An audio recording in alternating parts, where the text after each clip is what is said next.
All right, guys. Excited to start our prep today to get ready for Tennessee this weekend.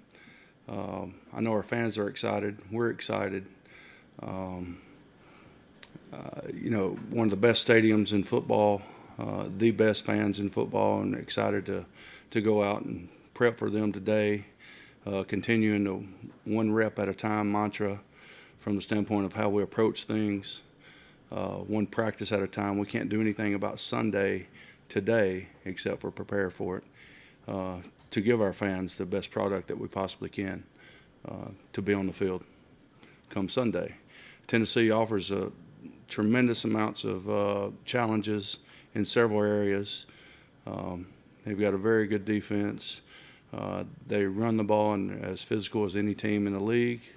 And, of course, their quarterback speaks for himself as far as being able to make plays in the pass and the run game. So we've got our work cut out for us, and, we'll start that preparation today. Freddie, how eager are you to see all the pieces that you've accumulated this offseason, including Odell, on the field together at the same time in a game? Very eager. It was nice Monday. We had everybody out there practicing on Monday. And in a lot of ways, it looked like a totally different team. So, but we still have to take it to the game on Sunday. But more importantly, we've got to take it back to the practice field today and keep preparing. There's always emphasis on the opener, especially this year. How do you balance that with it being a long season and not putting too much emphasis on it? Well, we put the same emphasis on every game. We truly have been preaching since the spring that it's one day at a time. We can't do anything about week 2. We've got to do something about week 1. So we don't even mention any other games. This is the only one we're focused on. We need to be because they're a good football team. So when you study their film, do you go back to last season, or you rely on the preseason, or which do you? Both, all the above. We study, of course, what they did last year, and we've studied what they've done the whole preseason.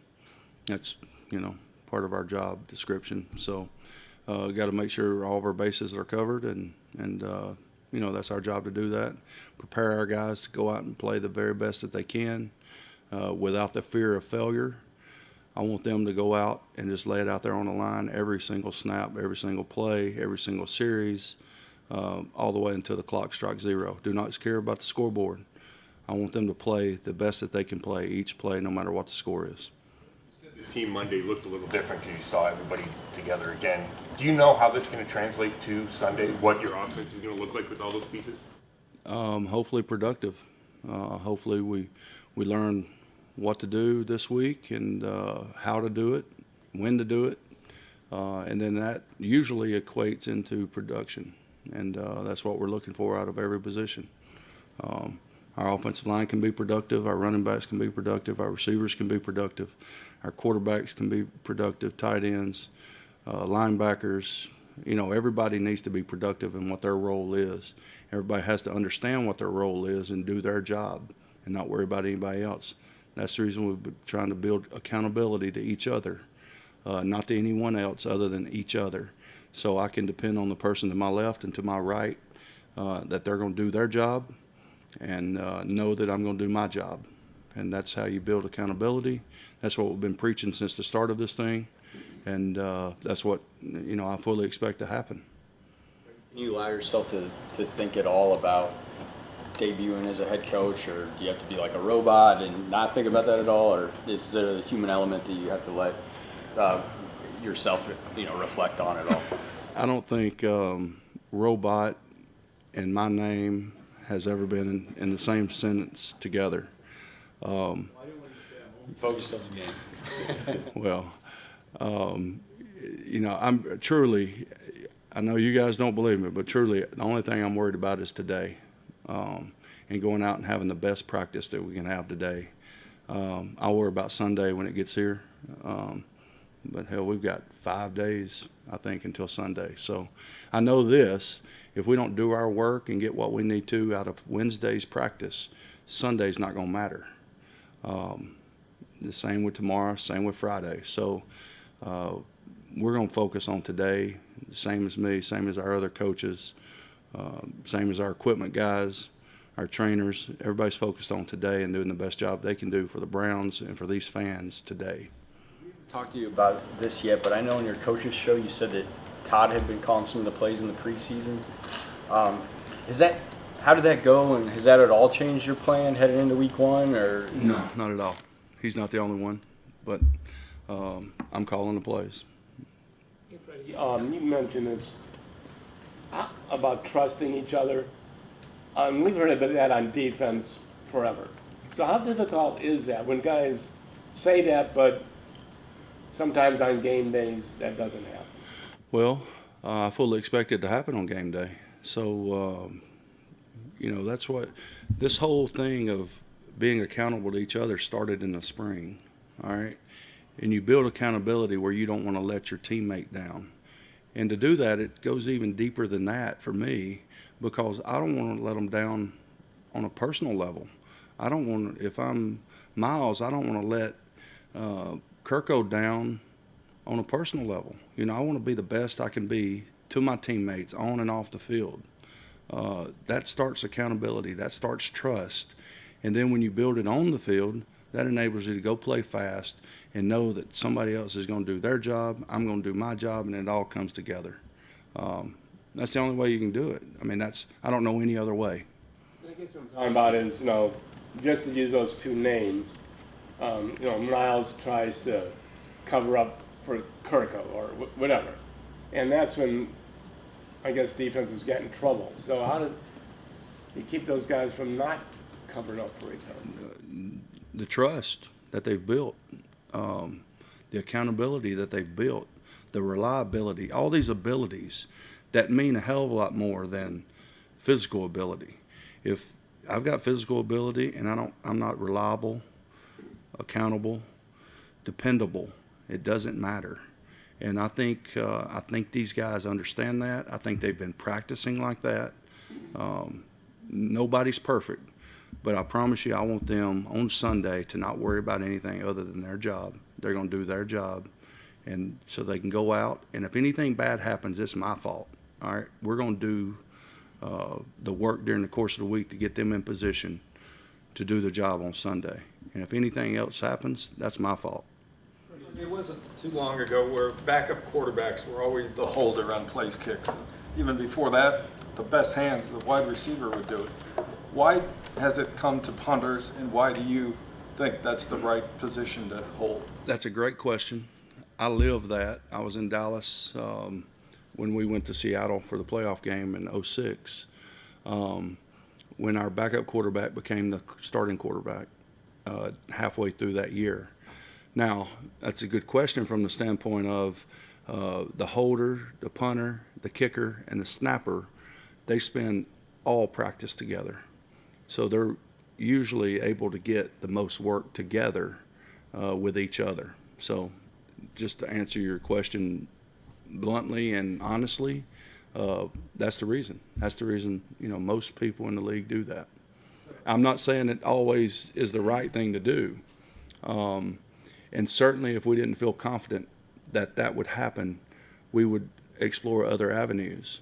But at the present time, we think that's the best way to go. One other question about kickers. The Titans had to sign Cairo Santos today to do their kicking.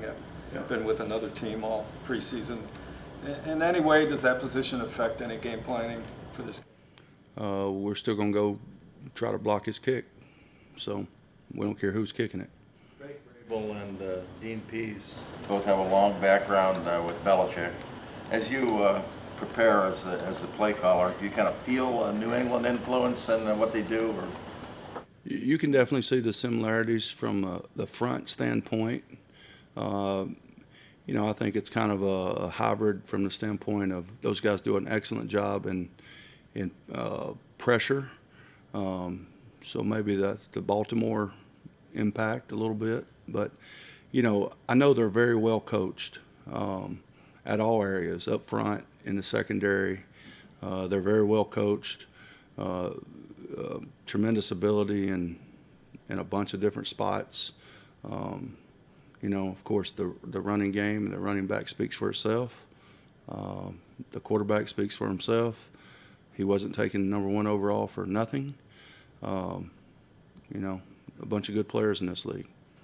Freddie, Odell said during the preseason that the plan was to defer to you guys, the training staff, when it came to dealing with this hip injury because he would push it too hard if it were left up to him. Do you feel good about that plan in terms of getting him healthy and ready for Tennessee?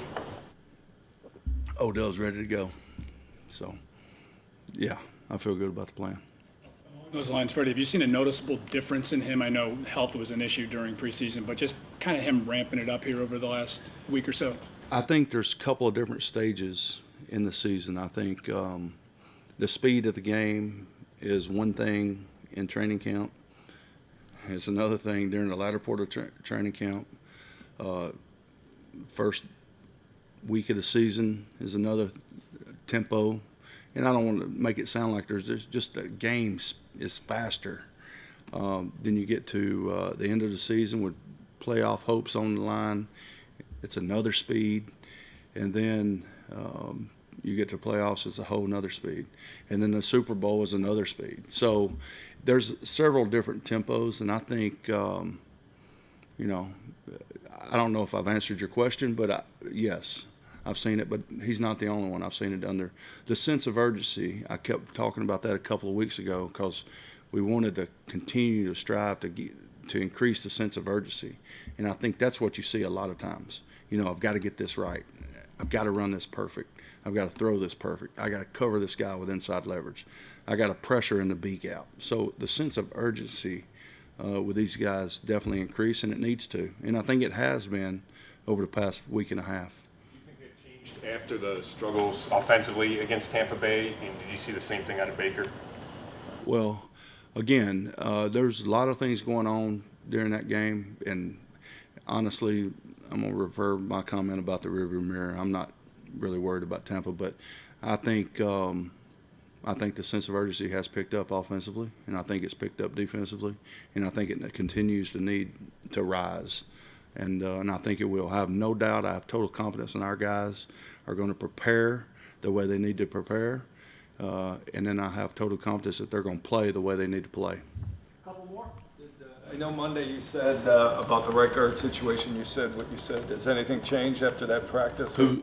The right guard right situation, guard. you go in with Cush. Yeah, that's who we're going with right now. Yep. With all the attention on the offense and, you know, Odell and everything, I know the defense isn't slipping under the radar, but are you kind of curious to kind of unleash the dogs there on defense? Well, I'm excited to see. I don't want to avoid the question, Marla, but I'm truly excited to see our team play. But I'm not trying to be fun. I'm truly excited to see them prepare this afternoon. I like the process of getting ready for the game. I like the process of when the light clicks for receivers or for DBs or they learn something new. If you ever want to motivate someone, all right? If you ever want to motivate someone, teach them something they don't know, watch them go have success with it, they will come back for more. That's called motivation. All right, so I'm excited to try to teach these guys. Our coaches are excited to teach these guys, and then watch them go implement it, have success with it, and then come back for more. That's how you build trust between a coaching staff and a player.